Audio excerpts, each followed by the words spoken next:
represented by Donald Trump, will be pushing the bounds of the presidency with his convention. And a moneymaker pool/kitty images driving the day. All eyes will be on the president this week as Republicans kick off their convention. The Democrats spent the past week trying to cast Donald Trump as a chaotic leader with no moral compass while shoring up support for Joe Biden. This will be Trump's opportunity to take control of the narrative. It will be no small task.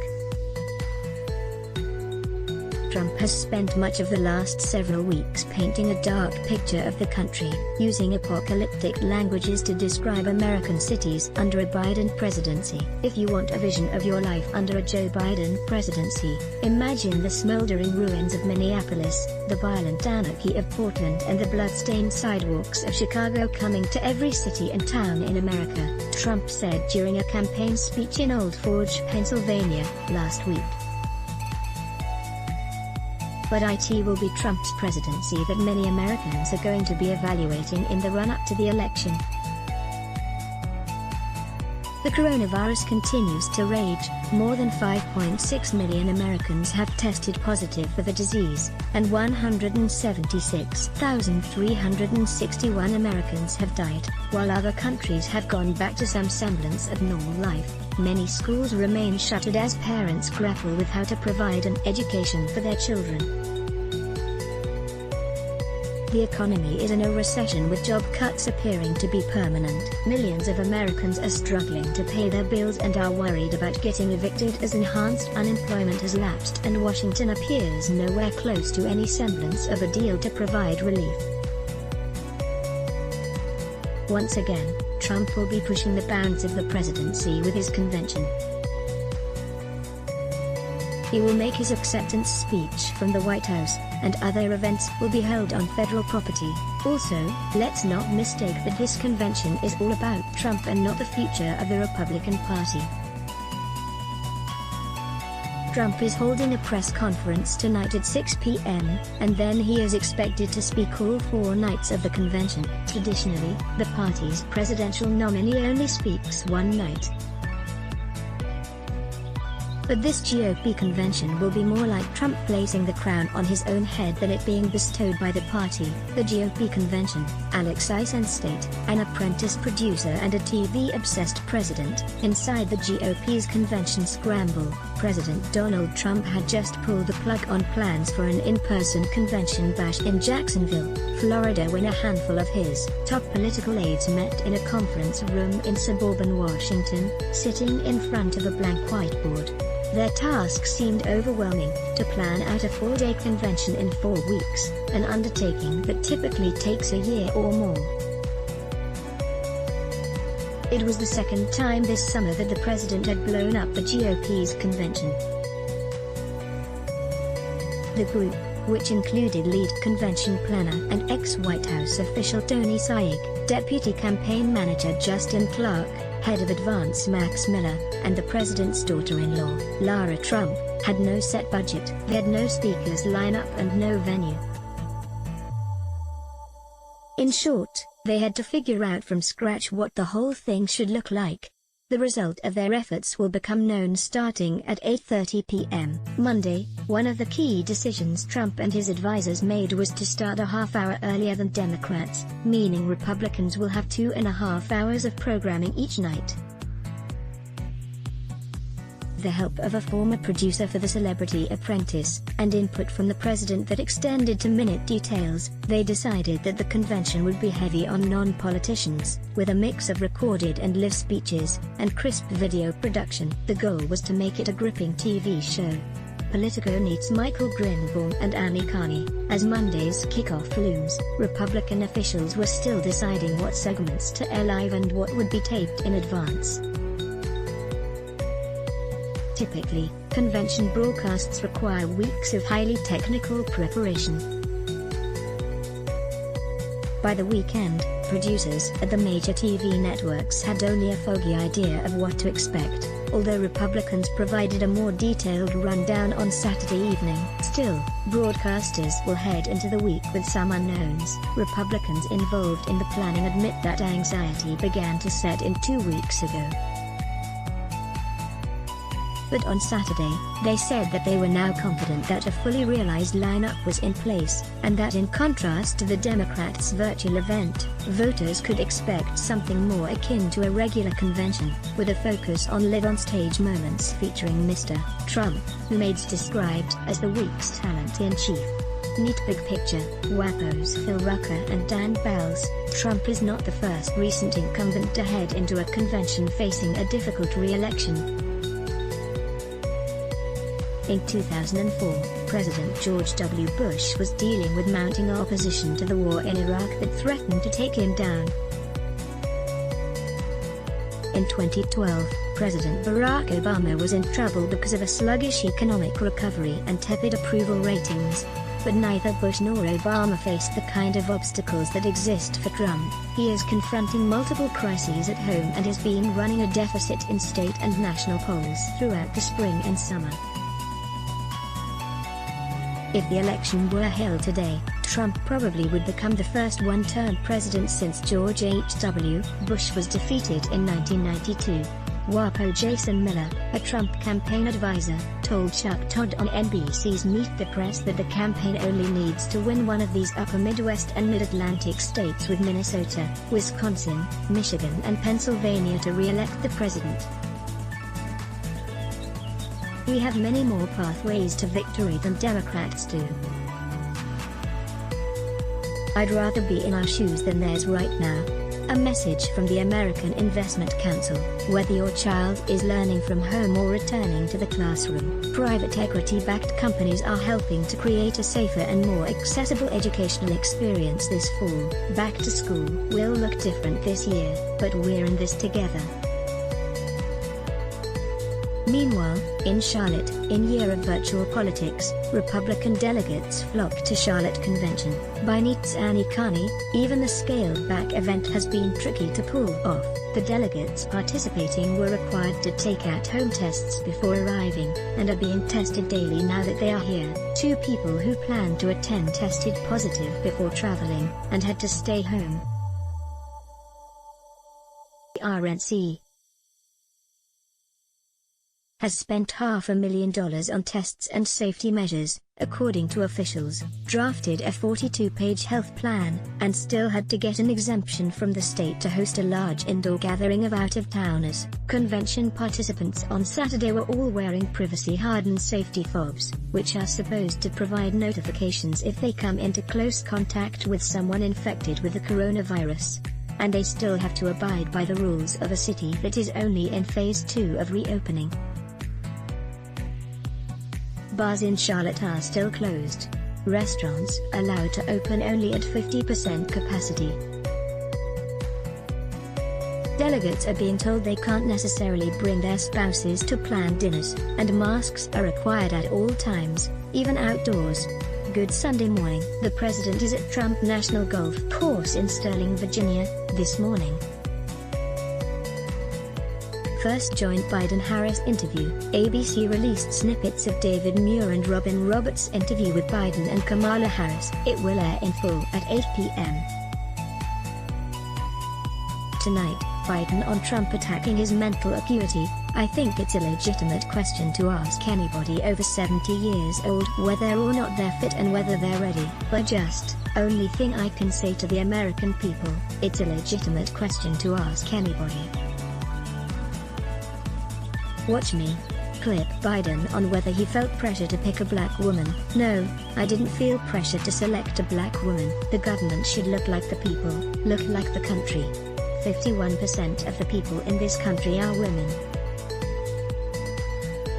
As that old expression goes, women hold up half the sky, and in order to be able to succeed, you've got to be dealt in across the board. Clip: the House passed a $25 billion emergency funding bill for the U.S. Postal Service on Saturday afternoon. Every Democrat backed the bill, and 26 Republican lawmakers broke with their party leadership. The bill passed 257 to 150.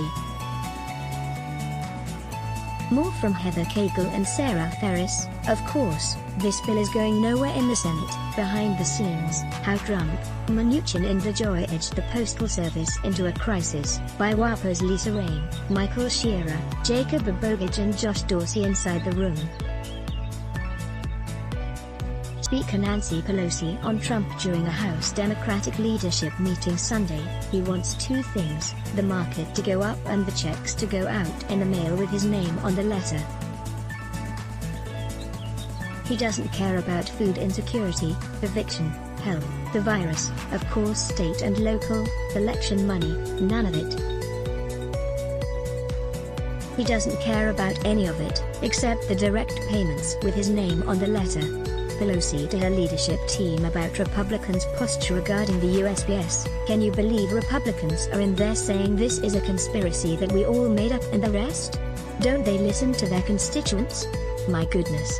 Pelosi also said that the enhanced unemployment insurance bill being pushed by House Democrats, it ties the payments to triggers in the economy, could cost as much as $5 trillion. By the way, the low estimate for what it would cost is $1.9 trillion. The highest point is $5 trillion. Pelosi told Jake Tapper on CNN's State of the Union that all Trump wants is a letter to go out with a check in it, and he doesn't care about the rest of it, about the coronavirus funding, about the state and local, which really fund our schools. On the negotiations, we all want the negotiations to continue, but not just what the administration wants, but what the country needs. It has a strategic plan to crush the virus, which they have ignored. So, again, when we go to putting money into people's pockets, as the president wants to do with that letter, we have to do so, not in a bread and circuses way. I'm going to give you this, but I'm not giving you anything else. This is like ancient Rome. Trump fiddles while Rome burns, while America burns, and Trump gives bread and circuses, without the bread. White House Chief of Staff Mark Meadows told George Stephanopoulos on ABC's This Week that he did meet with a number of Democrats on Saturday and that he plans to call Pelosi today. Meadows, my challenge to the Speaker this morning would be this. If we agree on 5 or 6 things, let's go ahead and pass those. Why did you not do it yesterday? But let's go ahead and pass it. I spoke to the president early this morning. Be willing to sign that, including postal service reform and making sure that the money is there to make sure that deliveries of first-call mail are handled quickly, efficiently and on time. Meadows also spoke with Chris Wallace on Fox News Sunday about Trump's comments about the FDA. What we will do is cut the red tape, and what the president was specifically addressing is something that I've been involved over the last 3 or 4 weeks, is a real frustration with some of the bureaucrats who think that they can just do this the way they normally do it. We're facing unprecedented times, which require unprecedented action. This president is right to call it out. Meadows, Trump doesn't know much about QAnon, by Maya Partizadi, on Fox News Sunday. Meadows seconded Trump's claim of lacking information on QAnon, saying, "We don't even know what it is." And he pushed back against media coverage of the group, arguing there are more pressing issues to focus on. I find it appalling that the media, when we have all of the important things going on, a list of top 20s, that the first question at a press briefing would be about QAnon, which I had to actually Google to figure out what it is. Meadows said, "It's not an essential part of what the president is talking about. I don't know anything about it. I don't even know that it's credible." Playbook Prime Minister, sign up for our must-read newsletter on what's driving the afternoon in Washington. By signing up you agree to receive email newsletters or alerts from Politico. You can unsubscribe at any time. This site is protected by reCAPTCHA and the Google privacy policy and terms of service apply.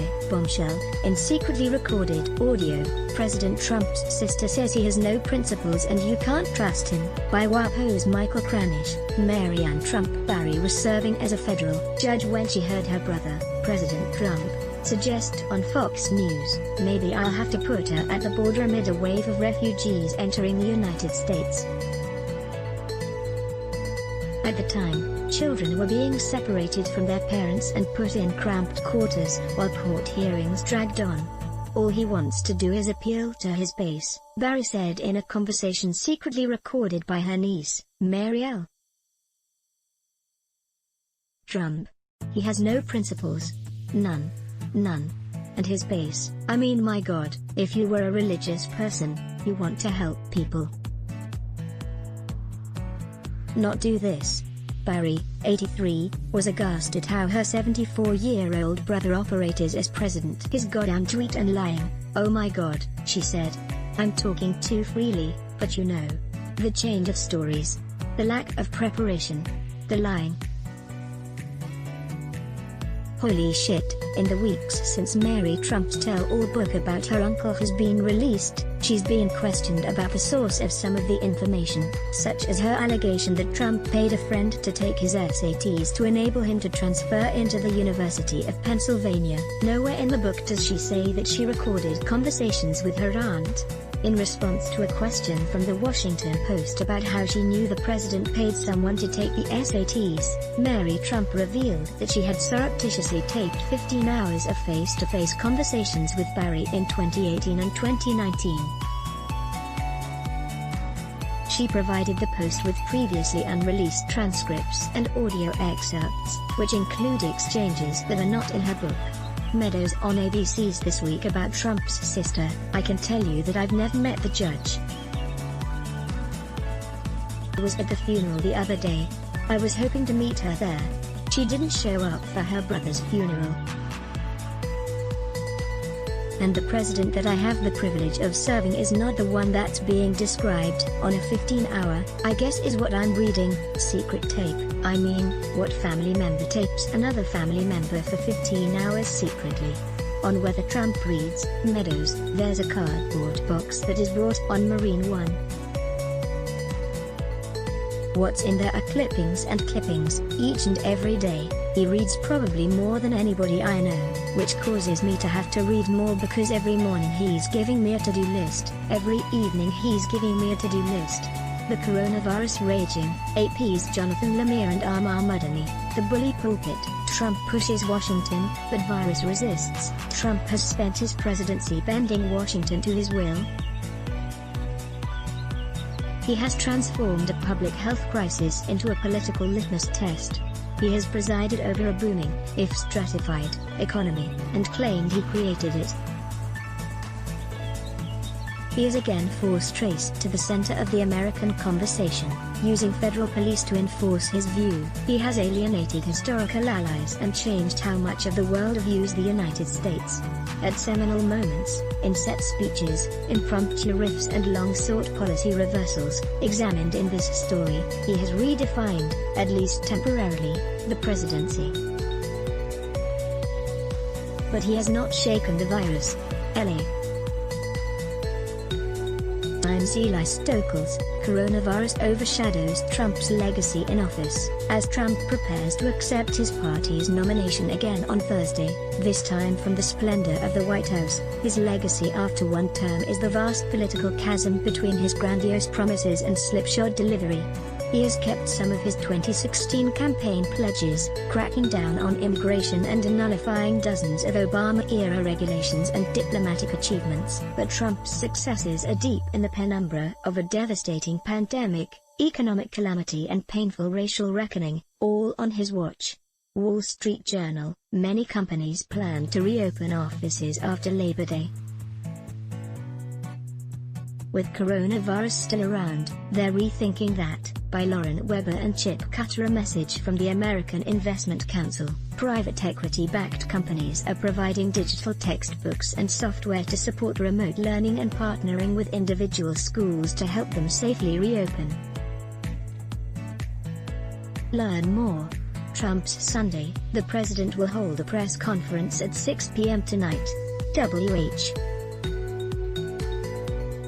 Press Secretary Kayleigh McEnany tweeted Saturday that the press event will be focused on a major therapeutic breakthrough related to the coronavirus, and that HHS Secretary Alex Azar and FDA Commissioner Stephen Hahn will also attend. Playbook reads Photo du jour, supporters of QAnon, the conspiracy theory deemed a domestic terror threat by the FBI, march in St. Paul, Minnesota.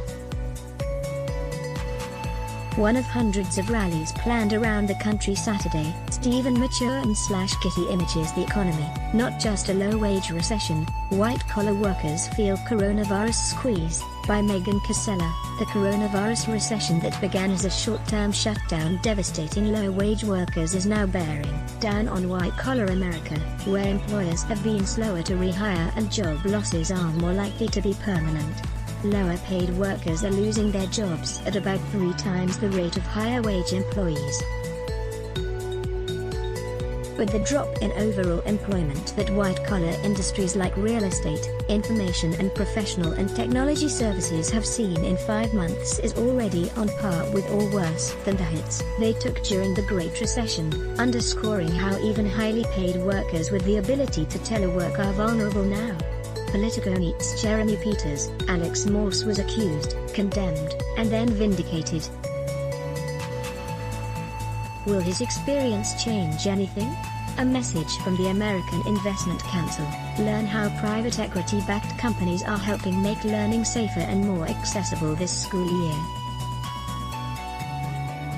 Playbook Metro section. Metro ridership increases as agency begins restoring service to pre-pandemic levels, by WAPO's Justin George. Daily ridership during Metro's first week of nearly normal service in 5 months was up by several thousand, according to preliminary agency statistics. Ridership remains significantly below pre-pandemic levels, but the consistent daily increases show that more Washington area residents are venturing out and resuming normal activities. The gains come as the Washington region is once again seeing a steady decline in reported coronavirus cases, but the dangers of the pandemic remain significant, locally and nationally. On Friday, Metro reported its first death of an employee from COVID-19, the disease caused by the novel coronavirus. A rail operations control center manager who had been hospitalized for several weeks, and bus and rail operators remain concerned that added passenger loads could increase their risk of infection.